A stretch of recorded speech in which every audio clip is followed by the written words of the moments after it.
Oh, yeah. The Retro Review Crew is back, baby. That's right, back in session. Wow. We have come back in, what, less than a month? Less than a month, I want to say, yeah, which is a lot quicker of a, follow-up video than it was before, the one before that. Yes. And we hope you enjoyed the Donkey Kong Country 3 review that we did last month, I believe it was already. Yeah, time flies by. We got some pretty good views on that, so if you like what you heard there, I think you're going to like this episode. Absolutely. So, tonight's, we mentioned it last episode, what we were going to be doing. That's right. And we did say Earthbound Beginnings. That's what we're working on that. But you probably figured that we would finish the other game that we mentioned sooner, which was Final Fight. That's right. So tonight we're actually going to be reviewing Final Fight CD. Yes. Which just came out for the Sega Mini Genesis 2. Yes. And the Sega CD if you had it back then. Had it back in the day. That's right.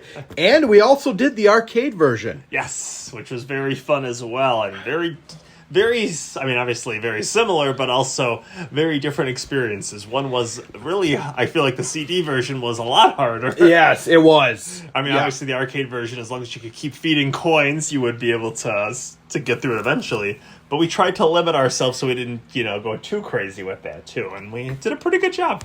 Yeah, we'll get to that. yeah, we kept track of our how much money we spent on the game. Yep, exactly. Trying to beat it, so that's kind of interesting as well. So, so Retro Review Crew, and I believe this is episode 10, by the way. Oh my goodness, double digits. 10, I know. This is the 10th game. That's right. Very happy to be here tonight. And, let's start it off with what we always start it with. That's right. Travis? Yes. I know you got more history on this game than I do. So for sure. Let's hear it. Where are your first beginnings with Final Fight? Well, back when I was just a little guy, probably about 7 years old would be my guess, because that's when the Super Nintendo came to America, 1991. Anyone who can do the math can figure out how old I am. But yes, that's one of the first games that we got. So my brother and I, for that Christmas, we got, the Super Nintendo. With Super Mario World came with it, and one of the games that I picked was Final Fight as the one that I wanted to get. So I played it on the Super Nintendo back in the day. Played it a lot, enjoyed it a lot. It was tough because you could only play one player on the Super Nintendo version, so that was a little bit of a bummer because my brother and I couldn't play together on that. And it made it tougher too for reasons we'll get into. But yeah, played it a lot, had a lot of fun with it. I don't think I ever beat it as a kid. I got to the final boss a few times, but never was able to beat him as a kid. I went back later on, like within the last few years, and played it on the Super Nintendo and was able to beat it twice. Once with Hager, once with Cody, and that was cool. But obviously older and knew a lot of tricks that I didn't know as a kid. But loved the game, loved the feel of getting to slam and throw and all that good stuff. I don't know. It's one of those games that still to this day, it's like, it's very satisfying to like the crunches and the punches and all the sounds of it. So loved it as a kid, loved it as an adult. And then, I played some of the sequels that came out for the Super Nintendo. We used to rent Final Fight 2, Final Fight 3 that both came out for Super Nintendo. And yeah, so a lot of good memories there. A lot of fun with it. And I know you didn't have quite the same story, but what are your earlier impressions of the game? Sure. Never played Final Fight. I seen it in the arcades. Sure. But it was never like the beat 'em up that just like stuck with me. Yeah. And the one that stuck with me obviously was Double Dragon. Sure. That was the one I always played in the arcades. Definitely didn't play Final Fight a lot. Didn't really. Not because I didn't think it was a good game or anything. It's just I just didn't really run into it, so to speak. You weren't really exposed to it. Exactly. Yeah. I mean, I think being as kids, a lot of times when we were, like, I don't know about you, but when you go to, like, Chuck E. Cheese or other places that had arcades, a lot of times we'd probably be drawn more like to the Ninja Turtles arcade games or, like, the Simpsons arcade game. The Simpsons kind of was huge, yep. Yep, Turtles as well. X-Men, that was always a fun beat 'em up game too. So those I think are ones that probably drew us more than this. didn't have all the cartoony characters to it. Definitely had a lot of personality, but I remember there was a bowling alley actually in our hometown that actually used to have the machine like this game in there. It was like one of like 2 or 3 machines they had in there, but I never really played it. Maybe I put a couple quarters in here and there, but as a kid I made very little money. I remember that bowling alley. Yes. Yeah, wow. I wish it burnt down. It did burn down, but they did build a new one. They did. Yes. I don't know how that one's doing, but I doubt they have a Final Fight machine. But you never know. I'll have to check sometime. It could be popping up somewhere. That's right. But yeah, obviously I'm a huge fighting game fan. And Yes. when I was doing the research for the Street Fighter characters, a lot of them came from Final Fight, which at the time was the first time I learned that. And so it kind of intrigued me with this game. Yeah, the crossover. Yeah, still never really played it. And then we had the Capcom Beat 'em Up bundle. Yes. So that I bought that. And then the first time I played this game was actually 2018, believe it or not. Oh, okay. And the arcade version is on that, so you can just kind of keep going and going and going. Yeah. And we beat it in like a day. Obviously, it doesn't take long. Obviously, Sure. Yeah. So I beat it in 2018 just from that version from the Capcom Beat 'em Up bundle. And then after that, I started getting into the 3/4 scale arcades. Nice. And Arcade 1-Up came out with a Final Fight, which is actually one of the more popular arcade cabinets to get from Arcade 1-Up. So very cool. Yes. So that from what I hear, it's a very hot seller. So That's awesome. Yeah. yeah. So, but yeah, that's really my first impressions. And until now we played the console version. Yes. So, We played quite a bit in the last couple weeks or so. So exactly. So why don't we kind of get into the history of the game? yeah, absolutely. So, Take us back. let's go. All right. So Final Fight is a side-scrolling beat-em-up video game produced by Capcom. Oh yes. Originally released as an arcade game in 1989, it was the 7th title released for the CP System hardware. Set in the fictional Metro City, the game lets the player control one of 3 Street Fighters: former pro wrestler and city mayor Mike Hager, expert brawler Cody Travers, and modern-day ninja Guy. Yes. The trio... No last name, just Guy. Just Guy. Yeah, that's it. that is interesting. Not to be confused with Guy Fieri. That's right. The trio set out to rescue Jessica, Hager's daughter and Cody's girlfriend, when she is kidnapped by the Mad Gear Gang. Those guys are up to no good, I tell you. The game began development as a sequel to the original Street Fighter, released in 1987 under the working title Street Fighter 89, but the genre was switched from a fighting game to a beat-em-up, and the title was changed to Final Fight following the success of Double Dragon. Boom. It all comes around. There we go. It all meets somewhere in the middle. Yeah. Final Fight was ported to various home computers and consoles, including the ZX Spectrum, the Super NES, and the Sega CD. It became a major commercial success in arcades, selling 30,000 arcade units worldwide, while becoming the highest grossing arcade game of 1990 in Japan, and the year's highest grossing arcade conversion kit in the United States. Wow. The Super NES version also sold 1.5 million cartridges worldwide. It spawned the Final Fight series, followed by several sequels. Its development team later worked on the original Street Fighter II, and some of the characters from Final Fight later appeared as playable characters in other entries of the franchise, such as the Street Fighter Alpha sub-series. Yes. So, yeah, very cool there. So yeah, let's get into it here. So once again, we did the Sega CD version, which I think is probably the best home console version. I would say. I would say so too. You get a lot more better graphics, a lot more detail, a lot more. What's the way to say it? It felt a lot closer to the arcade experience. Great music, great graphics. Great difficulty. Yes. Oh gosh, yeah. Yeah, and I think like if you're playing the Sega CD version, they really refine the graphics, and then the music is like updated Yeah. from more of the 8-bit kind of in the arcade to more of like the 32-bit, I would say, kind of music that you Yeah. could play more so. So Yeah, I liked it a lot, though. Like the feel, the upgrade from obviously playing the Super Nintendo version throughout most of my life. That was the one I was most familiar with. So the Sega CD was really cool to see that version kind of bridge the gap between the two. That in the arcade and really get a style kind of almost all its own. right, and I almost feel like the Sega CD version is like the final version of it, Yeah. the perfection version almost in a sense, you know. I would agree.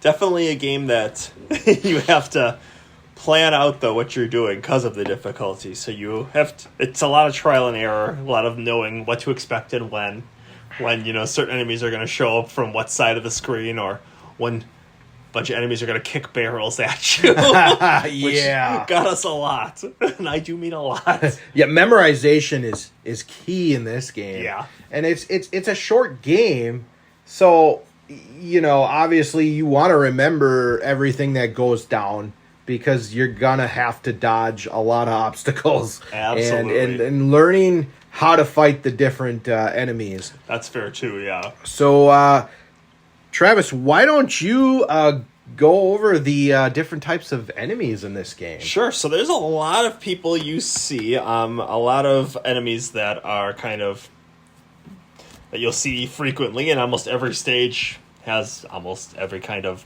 common enemy. The main enemies that you will fight are a little just have all kinds of funny names and all kinds of like inside jokes and things like that to their names. It's interesting.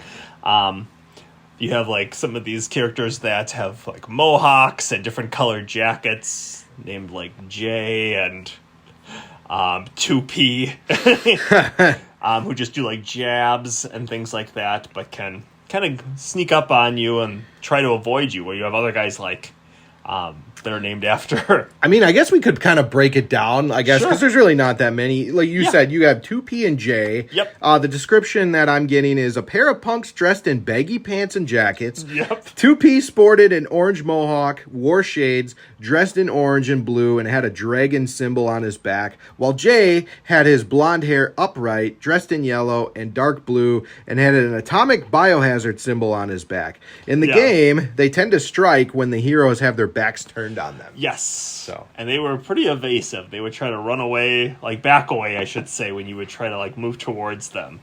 So they were ones who were trying to, either sneak up on you or make it so that other people would draw your attention, and then they could sneak in and get some hits. Right, and these guys aren't too hard, No. but if you got like 15 enemies and you're not focusing on them, they can definitely get some pop shots on you. Oh, so. absolutely. Mm-hmm. And a lot of times, especially on the Sega CD version, but I mean, should say on the arcade version, especially, there's just tons of enemies, so they can be coming at you from all. There can be, 8 enemies on the screen at once, Yes. which means that guys like these who can sneak up and try to hit you with those jabs can, they can be easy to deal with if you see them coming, but other times you really have to keep your head on a swivel because they can do some good damage still. Yeah, they don't take long to kill either. Usually, Yeah. Few shots. I mean, enemies in these games seem to have, even the same enemies, they don't have a consistent life bar. Sometimes you might fight one of these guys and they have like a really short one. Sometimes they have a really long one. But they're not the hardest to kill. You just have to stay on them, basically. I guess I don't remember this duo, but they were named Billy and Sid.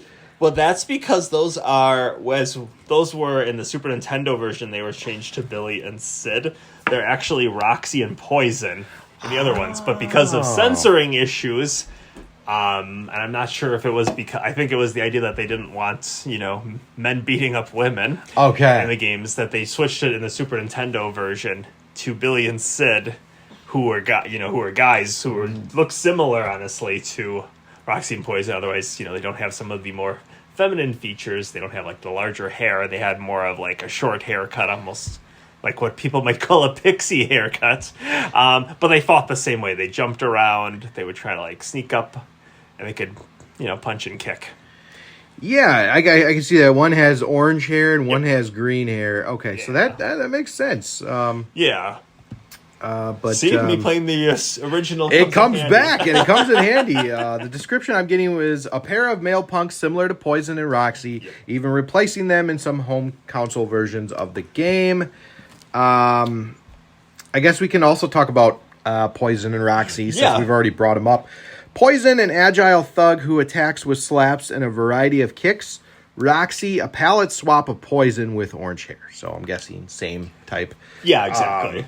They're not hard to beat, but once again, they kind of like do a drop kick, right? Like they do, and they jump around, which also can make it tricky because they can get around you, or just slow you down. And one of the last things you want is to have to spend so much time trying to focus on one enemy that other enemies are coming up and sneaking up on you. So them jumping around and their jump kicks can be very disruptive, and can hit you hard. yes, definitely. And I guess we can kind of talk about like the differences with Sega CD fighting them and then fighting them in the arcade. Sure. Yeah. So obviously Sega CD, when you punched them, you didn't see their cleavage. You did not. So we got quite the surprise when we were playing the arcade version. Yeah, you see a lot of their cleavage. Yeah. So I mean that I guess makes sense. There's a lot of differences in the console versions versus the arcade versions. Yeah. But overall, they're pretty easy to beat. Yeah. So let's talk about the next ones. Jake and Simons. Oh, mm-hmm. So those are some of your more basic enemies. Yeah. I believe Simons is the one who has the glasses and the bald head. You are correct. Jake had like the beard, and they were very similar. Again, I'm trying to think of a lot to say about them. They're your more common goons, so they're usually the easiest ones to take out. Yeah. They can do like a little combo if they catch you off guard with like a punch and even get a kick in sometimes. Yeah. But they were, out of all the enemies in the game, they're probably the most basic. Yeah, so what it says about Jake is a bearded thug who dresses similarly to Brett and Doug, only his outfit is blue and he wears a vest. Got you, yes. So Doug is probably the one that I'm thinking of that's the bald guy with glasses. Yes, that is correct. Yes. Yep. Simons, I think, has glasses as well, but has hair. And if I'm getting these right. They just do punches, right? Like, they do punches. I think they can do the occasional kick. Oh, they can do the kick too. Like okay. But it's not common. Okay. And Brett is the guy that you crush his car. Oh, my God. Yeah. Oh, my God. Speaks with an indeterminate accent. I'm not sure what country it's from, but it certainly doesn't sound American. But I don't know. But yes, the guy on the bonus stage who is very sad about us, beating the heck out of his car with a pipe and all that. And you can get obviously points for extra lives after destroying his car, which I believe comes after level 2, correct? I think so. Okay. After the subway, I believe. Okay. Yeah, I think you get him after. I think so. Okay. So then we got for the next enemies is Bill Bull, Graham Oriber, and Wong Hu. Oh, yes. The Chargers, as I like to call them. Oh, these guys, they're a pain in the butt. They're a group of bald, obese men wearing pants with suspenders. Their attacks consisted of a charging headbutt and a kick. G. Oriber sported a chin strap, Bill Bull sported a beard, and Wong Hu a braided top knot with no facial hair. Yes. So these guys are tricky because they come out of the screen from either left or right, and they charge at you, and you don't have a lot of time to dodge their charge. No, and they tend to show up in bunches. A lot of enemies do, like bunches of like the same kind of enemies, but these guys seem to always show up in a big group. The first time you face them, you're probably not really expecting them. So you don't really know how to react. And it's hard, even when you know they're coming, it's hard to stop them, like by timing your punches or kicks the right time. You can use your special, which is helpful, but unfortunately, sometimes they still hit you Yeah.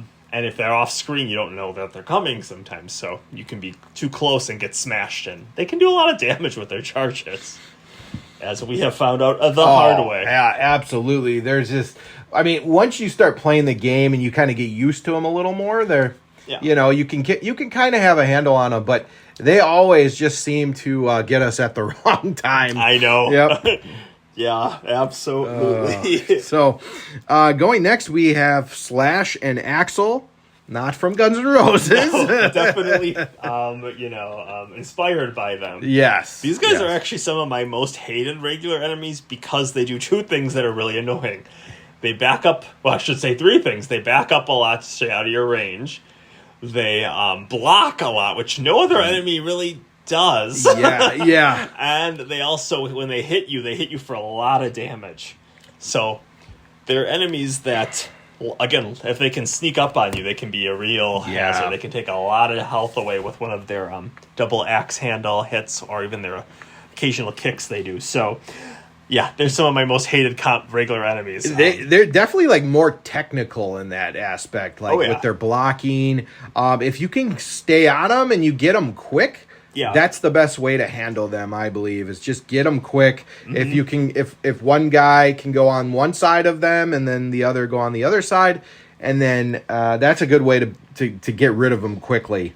Yeah. Coming in at an angle, if you can get up there and grabbing them is really helpful. Because then you get past their blocking, you can hit them with a couple of like knee strikes or headbutts if you're Hager, and then throw them, and that usually takes care of them a lot faster. Yeah. But yeah, they can really extend the fight with them because of their blocking and their backing away, which can again allow other enemies to get behind you on the other side if you can't take care of them quickly. Yes, that's one of the tricky things about them. Yeah. I was gonna say also if you have like a weapon, knife, pipe, sword, they can't block those attacks, so those can be really helpful if you have one of those at the time. That is good. That's good to know.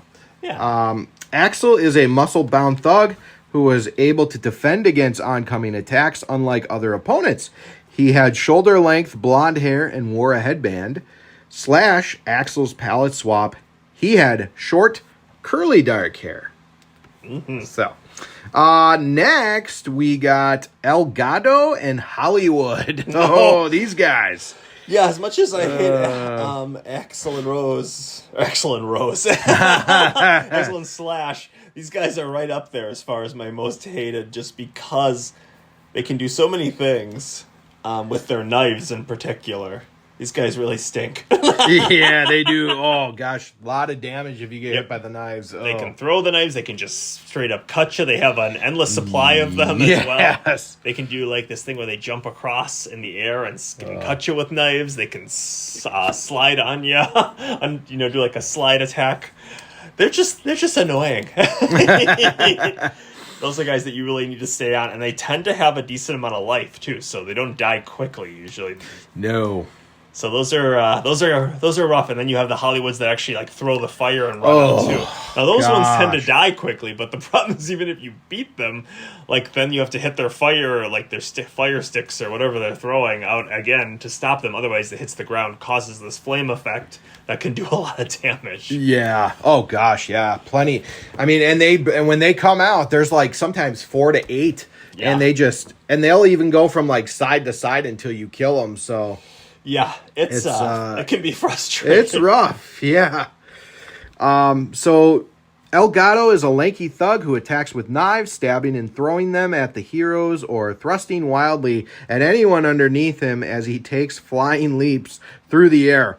And the one thing we noticed in the arcade versions is when Elgato comes behind you, he almost like reaches around and stabs you in the front. It just looks kind of interesting. I'll just say that. It's not what you're expecting, right? That's for sure. It's not what I asked for, that's for sure. And then Hollywood, Elgato's palette swap. He sported a goatee and a bandana on his head, and he wore a beige suit. On some occasions, he came dressed in red and brandishing Molotov cocktails, which he threw at the heroes just before leaving. This version was much weaker than usual and required only one hit to be killed off. Yep. Just had to watch out for those things, because even if you punch them, those Molotov cocktails, as they're calling them, still went flying. Yes. And then finally, our favorite underling is the Andor family. Yes. We got Andor, Andor Jr., F. Andor, U. Andor, and G. Andor. A strong family of professional wrestlers who are based on and inspired by the late real-life wrestler, Andre the Giant. That's right. Which even as a kid, I was kind of picked up on, and it reminded me of him, and I thought that was very interesting. But yeah, I always thought that was very cool that they took inspiration like that. But yeah, a very tough enemy too, when you have to really stay on top of, when you really have to keep hitting, and one that can charge, can jump, can attack you basically with a flying butt attack, or can just grab you too and choke you. Yeah, pick you up and then just like throw you like you're a baby, pretty much. Yes. Yeah. Oh yeah, and they tend to have no surprise, but they tend to have a lot of health. Yeah. So you can't just take care of them quickly usually. No.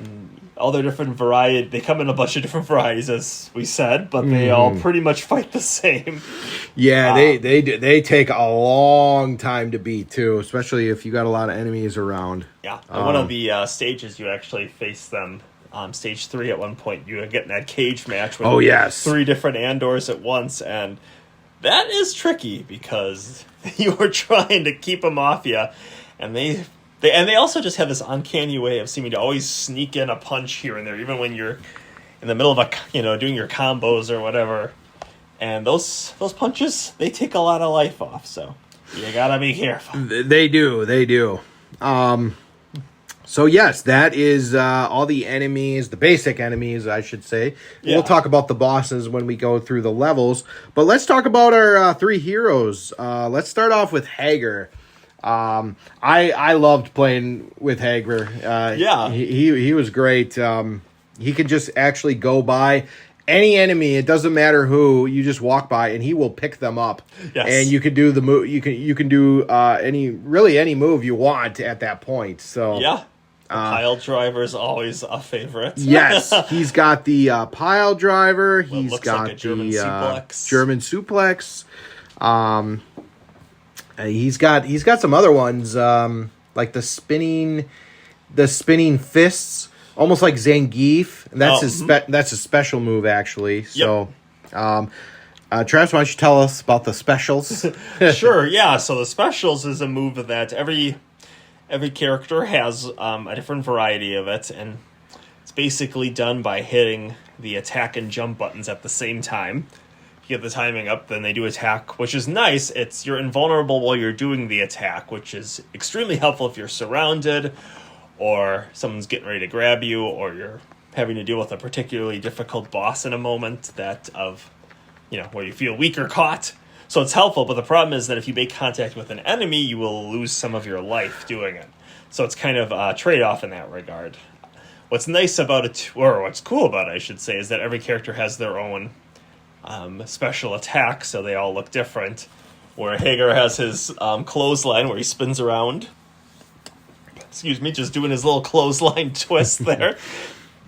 Cody does a kick that's interesting, where he kind of jumps up in the air and kicks in both directions, and then Guy has one that's not all that different from Cody's actually, but he does kind of a kicking sequence as well, but different, but still kicking.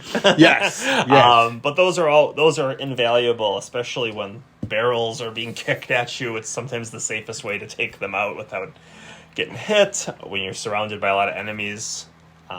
Just in those kind of situations, or when you're about to get grabbed by somebody, that can save you from that. So specials are huge. Sometimes the tricky thing is you're trying to hit the buttons at the same time, and whether the game registers it or not is tricky. One of the nice things about the Sega CD, and probably Super Nintendo one now that I think about it, is if you go into the options before the game starts, you can change the control style so that you can have a dedicated button for your special, so that when you need to hit it, you can make sure that it's going off and not trying to hit the 2 other buttons and just hoping it does. Yeah, that's what I loved. Once we changed that and we didn't have to do the two buttons at the same time and just Yeah. made it one. That was so huge. Yeah. Yeah. And with, the Sega Mini Genesis 2, the controller on there, we had more than enough buttons. We didn't need, we didn't need to just be relying on those two together. There's like 6 buttons you can work with. Exactly. So, yeah. But we did do the old school way on the arcade where we did. had to do the two. We had to hit it twice. To do Yeah, our and special, I mean, it usually works, but every once in a while I would hit it and be like, and it didn't go it off. did go through. Yep, exactly. Which is not great when you got Andor flying through the air with his giant butt coming at you, and you're like, okay, I better hit this, and nope, it didn't work. I guess I'm losing a life. Here comes another quarter. So yeah, I liked playing as Guy a lot too. He had a 4-hit combo, which was different than the 3 hits that you get with Hager and Cody. Absolutely. And I know you like playing with Cody a lot. Oh yeah, Cody. I feel like when you look at all 3 of the characters, Cody's kind of like your in the middle character. Mm-hmm. As far as like Guy is incredibly fast. Hagar no doubt hits the hardest, and I think Cody's somewhere in between. Mm-hmm. Cody was always the one that I liked the most. I loved his uppercuts and his over-the-shoulder throw. I found to be a lot of fun. When he grabs people, he knees them, and then you can pick whichever direction you want. You can throw him. So usually to maximize damage, you'd knee the enemy twice and then throw them. You could even knee them 3 times, but then you miss out on your throw after that. His combo is a couple quick punches and then an uppercut, which is always a lot of fun to do as well. And yeah, his jumping attacks, he does like just a regular kick, which is nice, and then he can do like a little kind of knee attack in the air as well. But yeah, out of all the characters, I always found him to be the most like intuitive for me to play as. And because he's kind of in the middle, well, again, Super Nintendo version, they didn't have Guy there, so growing up it was either Cody or Hager that I played as. I will say Hagar's got the most satisfying combos and most satisfying impact hits, though. If you ever feel like, okay, you're really getting irritated with an enemy, there's a little more that can be, I would say there's little better things in the world than doing the double headbutt into a jumping pile driver. yeah. Hager had some really cool moves, especially Yeah. if you like playing with like Zangief or you like wrestling moves. Then Absolutely. obviously Hager's your guy, but Yeah. if you wanted to be real fast, I feel like Cody and Guy are kind of similar. They're in that similar. I think regard. Guy's just a little bit faster. Yeah, Guy's a little faster, and And then you Cody's get that probably a little 4-hit stronger. combo, obviously. So Absolutely. very cool. Whatever combination you pick, I don't think you can go wrong necessarily. Right, I would agree. Mm-hmm. You just kind of learn the little quirks of each character, and I think that can make a big difference to your success over time. But it's definitely doable with all the different characters. Yes. All right. So, before we get into the level breakdown, Yes. let's go over the story of Final Fight. Oh, sure. So, the story of Final Fight takes place from within the fictional city of Metro City, in which both crime and violence has ruled the streets for many years, and that the citizens themselves live in a complete state of constant fear and danger at the hands of the local street gangs, which has given Metro City an infamous reputation in being a well-known crime capital of the world. A former professional wrestler and street fighter turned newly elected mayor named Mike Hager had made a personal vow to the public from within the past campaign in that he would help clean up the streets of both crime and violence so that the citizens of Metro City would finally gain the peace and happiness that they had sought and wanted for so long.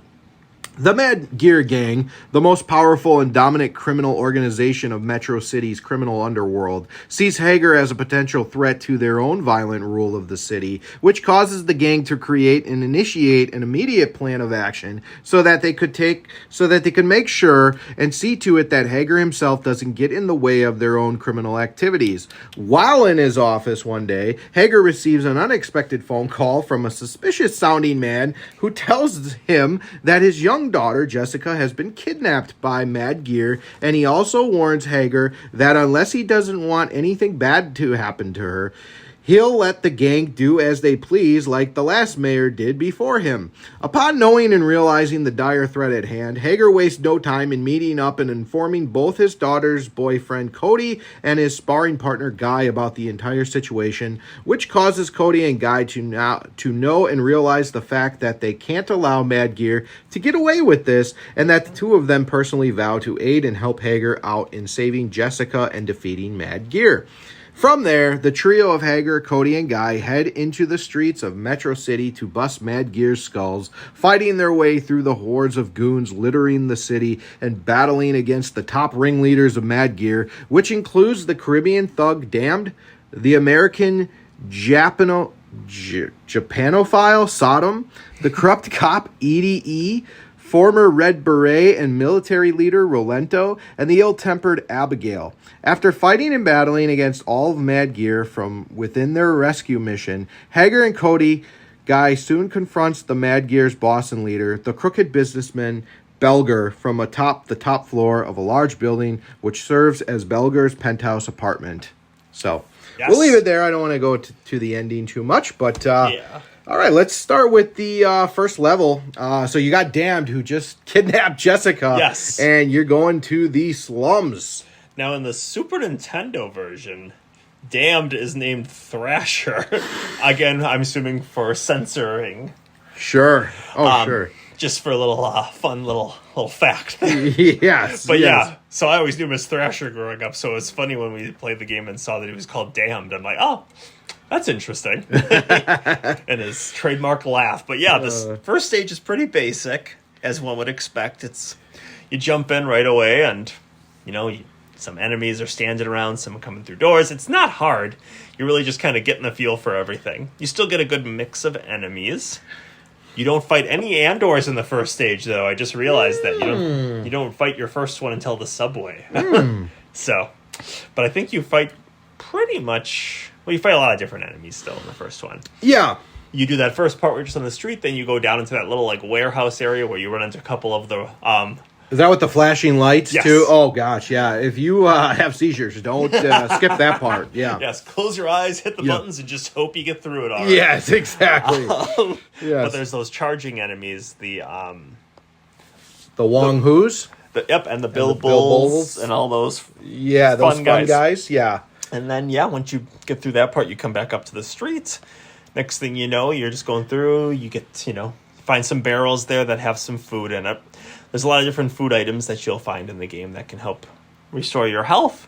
Other ones and then there's other items that are just like money, yen, or all kinds of stuff like jewels that just give you points. Mm-hmm. So you'll find a lot of consumables and things like that. You also can find weapons in some of those barrels, like a katana or a lead pipe, a knife, things like that are good and helpful.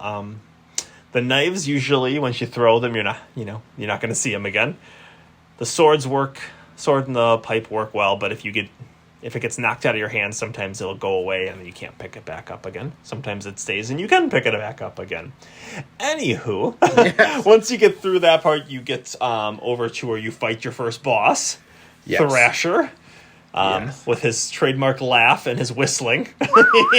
Yep. Yes. You hear that? Yep. And he's kind of an interesting first boss because you fight him a little bit, you beat him up a little bit. He comes around, tries to kick you, tries to punch you, does a lot of flips in the air, and then once you beat him up enough, he'll jump up onto the rail of the subway, whistle, and call some more enemies in. So then you got to fight the enemies for a while, and then he'll eventually jump back into the fight and start trying to beat you up again. He's a pretty simple boss. You can still get caught off guard by him if you're not ready for him. The best time to attack him is when he stops and does his laugh. Yes. Yes. Yep, I yep. don't know what's so funny to him, but that's a perfect chance to just get in there and beat him up. And then once you finally take him down, he falls to the ground, tries to get back up again, falls back down, and you're moving on to stage 2. Stage 2, What yeah. are your thoughts of stage 1? I mean, pretty basic, pretty easy. Yeah. I think what you really want to do, especially if you're playing the Sega CD version, is you want to have a very good run through. You don't want to obviously die on this level for sure, because Sega CD version, I don't know if we mentioned this, but you only get 3 continues? You can set the most you could. Yeah, you get 3 continues, and you can look into options and set your lives, like the amount of lives you have, up to what they say is 5. Yes. But they count 0 as 1. So, like, life 0 as 1 life. So you really only, when you jump into the game, you'll have 4 lives, it'll look like. Sure. But then you also, like you said, can only have up to 3 continues. So that's tough, especially when you're playing with another person, that you get an odd number of continues. Correct. Yes. So you have to be really careful, and really, like you said, try to have good runs so that you don't run out of lives too quickly.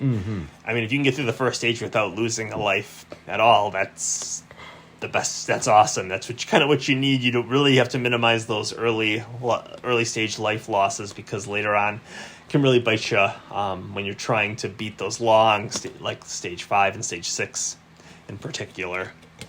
But we'll get to those eventually as well. But yeah. So then the second level is the Park Subway. Yes. So,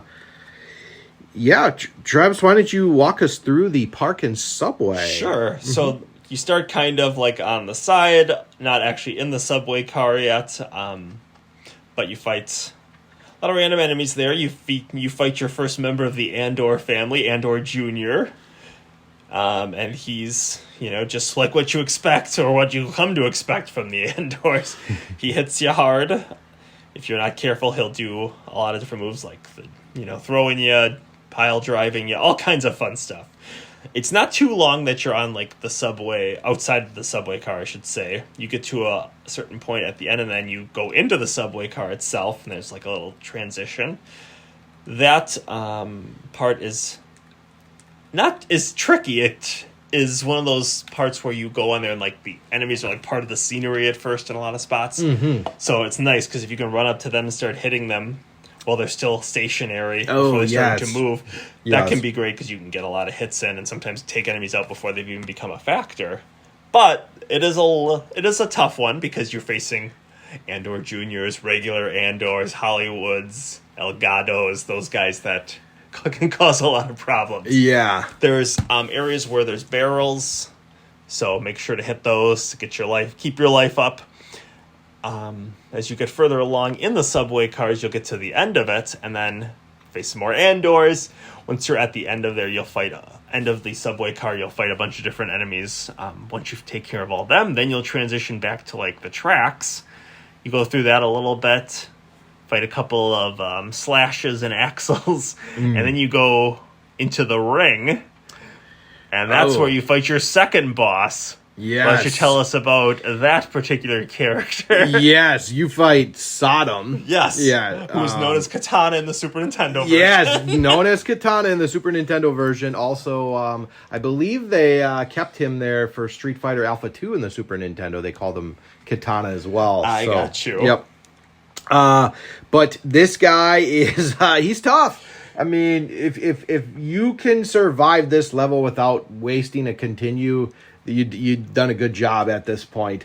Yeah. The problem with Katana / Saddam is the fact that he is so fast with the Katana sword that you don't like. There's a strategy where you want to hit him, obviously, but you don't want to keep piling on because he comes back with this attack where he looks like he's damaged, but then he comes right back at you. Yes, charges at you, almost like a Wong Hu, almost in a sense.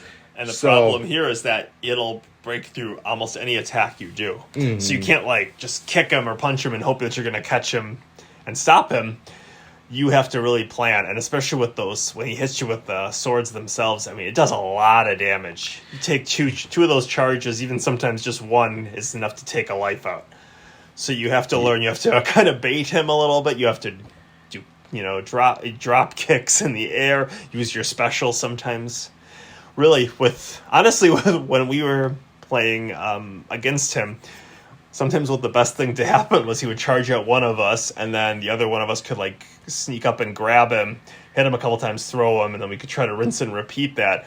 The only problem with that, even then, is that somebody's still getting their butt kicked by him. So, I mean, if you can get, like you said, if you can get through the fight with him and not lose any continues, that's huge. Yes. And it's kind of cool because you fight him in a wrestling ring, too. You do. So I Yeah. do enjoy that. So. And if you knock the swords out, you can pick them up yourself, which can be helpful. It's Yes. still hard to use them really well against him because of his charging attack, but sometimes you can still sneak in some hits and those will do a good amount of damage to him. So, Yeah, he's a way tougher boss than Damned was. oh yeah, Thrasher. Yeah, exactly. Damned slash Thrasher was much easier. You didn't have to worry about this charge. It's kind of a giant upgrade, or I should say, leap in damage. Yes. And in difficulty from the first boss to the second one. Yeah. I would even argue he's tougher than the third boss. I agree with that. Yeah. But we'll get to that boss in a shortly. second. So then the third level you go to is the West Side. Yes. Which I actually like this stage a lot. It Yes. has it's at night. It's got kind of a different feel, whereas the first stage was in the daytime, and the second stage, I don't know what time it was because you don't really see the sky in that one. Right. But now it's a nighttime kind of stage, and you're in like what seems like the city downtown. It's a pretty cool one. When you start on a ledge or just out the street, kind of outside. Like, I don't know if it's supposed to be a nightclub or you see some, advertising, some random enemies. Again, you're going to face some Andors right away, and they can be a tricky. As you progress through a little bit, you go inside a building. You're at like a bar. More enemies there. That part's really cool. The bar Yeah. and a lot of cool scenery in this level. Yeah, absolutely. You fight through a lot of different enemies in the bar. There's some barrels that have some much needed health items because, it can be tricky. Hollywood and Elgatos show up and they'll be trying to stab you. Again, those knives can do a lot of damage. Then when you Yes. get through the bar itself, you go through another door and then through an additional door, and that's where there's not really a cutscene, but the play stops for a second where whoever broke through the door, Andor comes and grabs them by the throat and then goes off screen while your other character just kind of follows them. Yeah. Trying to help. Just kind of Just follows follows you, yeah. and then you end up in a ring with 3 Andors. Oh, gosh. Just, your good old-fashioned G Andor, U Andor, and F Andor? F Andor? Okay. Yeah, which I would Yeah. assume that G, I always was like, well, G probably stands for grandpa. U usually probably stands for uncle. I don't know what F stands for. Father? Maybe it's father. I don't know. But yeah, and you got to fight all 3 of them, which is tough because they do all the other things that the other Andors do. Yeah. But there's 3 of them. You're in a relatively tight space. And even if they get on other sides of you, opposite sides, you can be in a real pickle. Yes. So that's why it's helpful to have 2 people in this case, especially. Yeah, so that you can both, obviously one's going to have to take on 2, but at least you can, Focus. divert the third one. Exactly, so that they're not sneaking up behind you and hitting you from both sides. For the Super Nintendo version, I always remember that being difficult because you're by yourself in that case. So you really have to work very hard to keep them all on one side. And then you can hopefully pick up a sword because there is a sword or a pipe in there that you can pick up. The only problem is if you get hit, you're going to drop it. So it's tough, but yeah. When you get through there. Yes. And also your specials are really helpful. Oh, that's key because to do those. There's constantly somebody jumping at you or sneaking in some hits, so you'll need those so that you're not wasting too many lives. But once you get through the Andor family there, then you go back out onto the street. Kind of like that first part. You're going through there, fighting a bunch of enemies again, of course. And then you get to the boss of Stage 3, the Crooked Cop. And I'll let you take it away if you want to tell us a little bit more about this gentleman. So this guy who kind of looks like Village People meets Big Boss Man. I mean, that's kind of how I would say. Yeah. He's got a bit of a gut. Yeah. His shirt's a little open. Yeah. So I don't even know what his close range attack. Does he hit you with the nightstick kind of? Yep, he has that club, that nightstick on that billy club that he'll try to whack you with if you're too close. Otherwise, what he does is he kind of goes back and forth a lot from the top of the screen all the way down and then crosses over. Yes. And at first, all he's really doing is, doing the club thing. He doesn't do much. Well, once you've done some damage to him, enough, I think that you get him to a different bar color.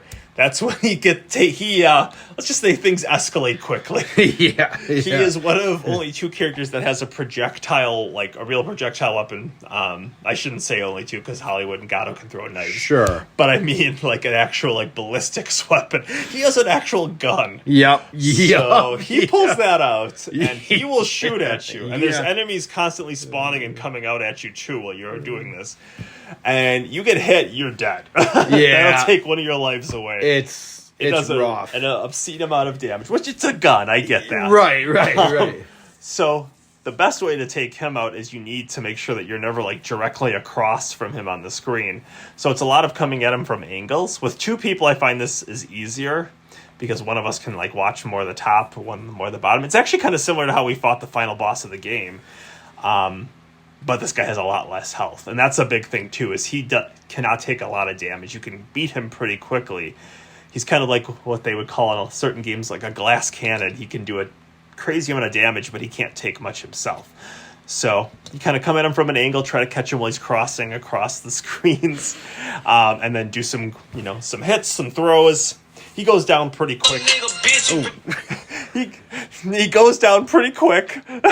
Sorry about our technical difficulties there. Yeah. One funny little thing, too, is that when you go up there and, like, right before, like, the actual fight starts, he's, like, chewing gum and he spits it out. Oh! And you can actually pick up the gum and eat it, as disgusting as that sounds, but it does give you a lot of health, actually, compared to the regular gum that you can find sometimes in, containers and things in the game.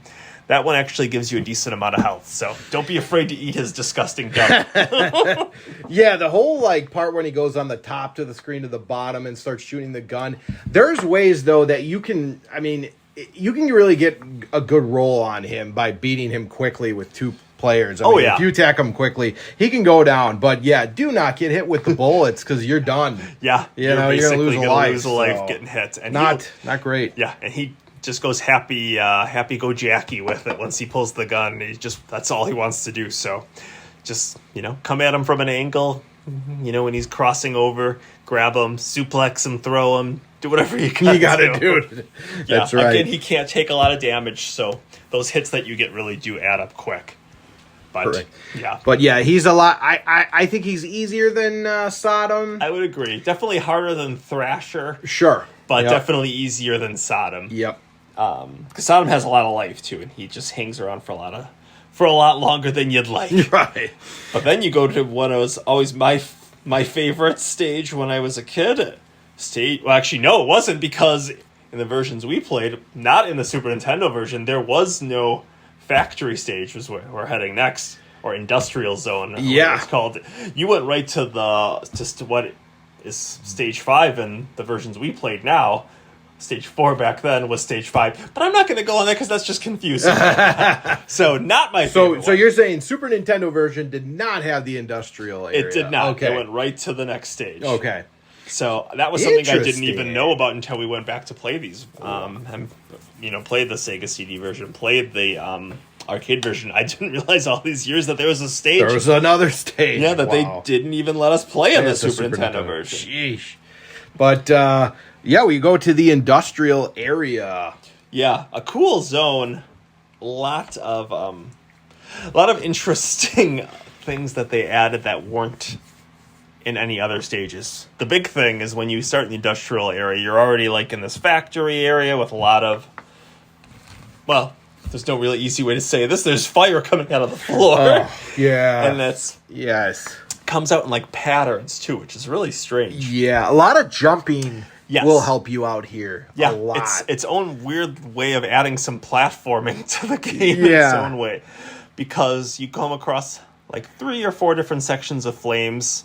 The first one's really basic. It's just up and off. And then the second one is kind of like certain ones are on, certain ones are off. And then the third one is the most annoying one because it's sending out bursts. So like and moving in different spots, so you can't. It's really hard to avoid it because there's enemies that are coming at you too. Yeah. So you're trying to jump, you're trying to fight the enemies, you're trying to avoid the flames.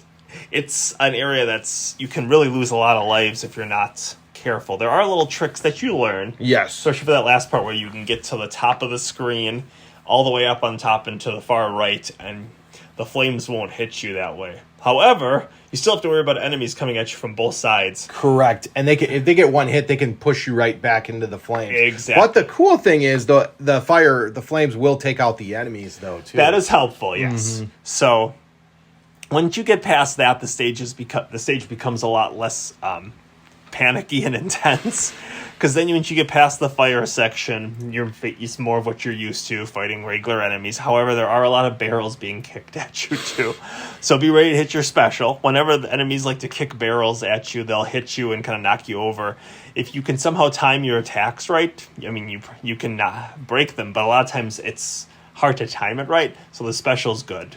The special's also nice because if you're in the middle row, and because when the barrels get kicked, they all, like 3 get kicked, so that no matter where you're standing, you're going to get hit. If you're in the middle row and you hit your special, you can break all 3 of the barrels, which is also really helpful because those barrels often contain items, healing items, weapons, sometimes even like those items that get you more points, get you closer to get extra lives and things like that. But yeah, those can be annoying because they can catch you off guard. Mm-hmm. Yeah. Even when you get used to them, still sometimes you're like, oh crap, that's right, those were coming up.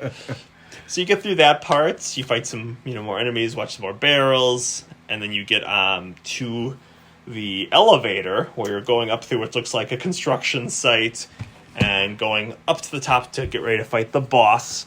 You have a couple different spots where enemies will jump down and fight you. One where an Andor, I almost wanted to call him Andre. Where Andor drops down, you have to fight him and a couple other enemies, and then they'll drop some healing items, more enemies, and then eventually they'll drop some some weapons rather. Actually, the weapons come down first, and then the healing items come closer to the boss. And there's a lot of timing when you want to pick these up, and because Rolento is still throwing things at you. Yep. So you see him like pretty much right when you get on there, and he's like climbing the ladder. You can't do anything to him yet, but he's throwing grenades down that can do a lot of damage. They're similar in a lot of ways to the fire that certain Hollywoods can throw, in that they hit the ground and they can do damage. So you're trying to avoid them. I don't know how much they track you. It seems like they do to some degree. Mm-hmm. So you have to keep moving. And as you get to the top, you'll eventually run into the boss of the stage himself, the guy who's been chucking grenades at you while you've been going up there, Rolento. And why don't you tell us a little bit about Rolento? Oh, Rolento is he's a pretty tough enemy. He's hard to hit. Yes.